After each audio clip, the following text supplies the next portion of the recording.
کله صفت ذوالحجې دغه اولې لس ورځې شروع شوې، نبی کریم صلی الله علیه وسلم به صحابه کرامو ته وویل ما من ایام العمل فيها احب من هذه الايام. اے صحابه کرامو د کال په 12 میاشتو کې داسې بهترینې داسې د فضیلت ورځې نورې نسته لکه د ذوالحجې د هغه اولې لس ورځې چې دي. صحابه کرام پوښتنه جندي کوي چې یا رسول الله ولا الجهاد فی سبیل الله،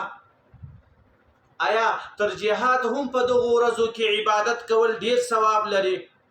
نبی کریم صلی الله علیه وسلم په جواب کې ورته وایي چې ولا الجهاد فی سبیل الله، په دغه شپو کې عبادت کول تر عام ورځو تر جهاد هم ډیر ثواب لري. نو د کال په 12 میاشتو کې چې انسان هر عبادت کوي تر هغه عبادت په دغه لس ورځو کې عبادت کول ډیر ثواب لري.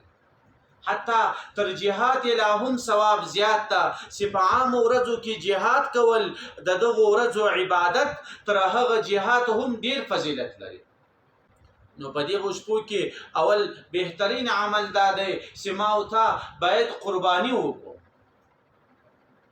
ځکه په حدیث مبارکه کې راځي وانه لا یاتی یوم القیامه بازلافها واوبارها واشعارها،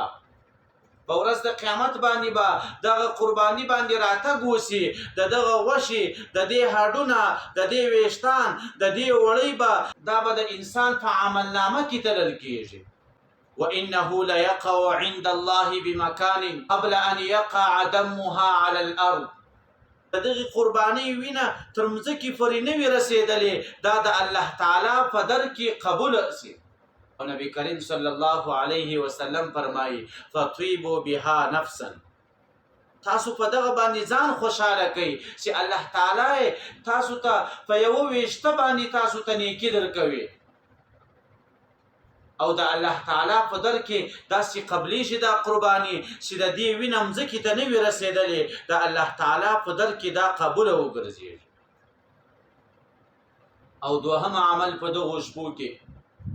حضرت ابو درداء رضی الله عنه فرمایي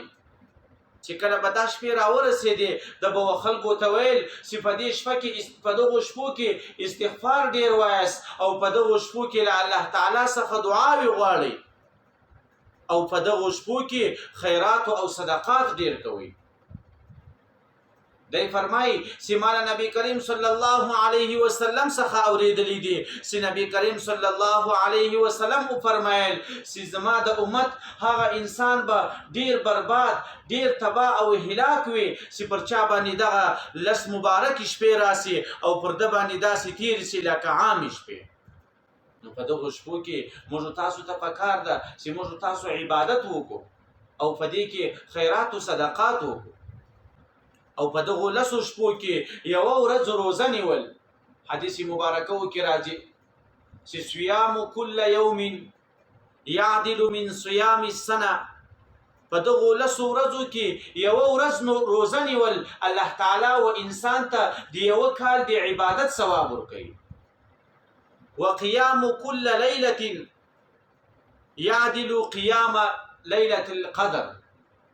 الله تعالی په دغه لسو شپو کې چې انسان یوه شپه عبادت وکړي الله تعالی د یوې شپې د عبادت په مقابل کې دته دومره ثواب ورکوي لکه په لیلة القدر. نو شپه یې ما و تا ته د لیلة القدر په شمار باندې ده او ورځ یې د یوه روژه د یوه کال د عبادت ثواب لري. او دریم عمل په دغه مبارکو شپو کې هغه دا ده چې باید مستحبه طریقه دا ده چې انسان په دغه لسو ورځو کې نوکان او د بدن ویښتان نه کې پرېږدي. دا یو مستحب عمل دی چې کوم سړی د اختري اراده لري د هغه دپاره مستحبه طریقه دا ده چې هغه نوکان او د بدن ویښتان نه کې پرې. په عوامو کې دا خبره ډیره مشهوره سوې، دا کار دی ډیر لازمي بولي، ګر سړی و وجوب ته رسولی ده چې خامخا به انسان که سره نوکان پرې کوي نه.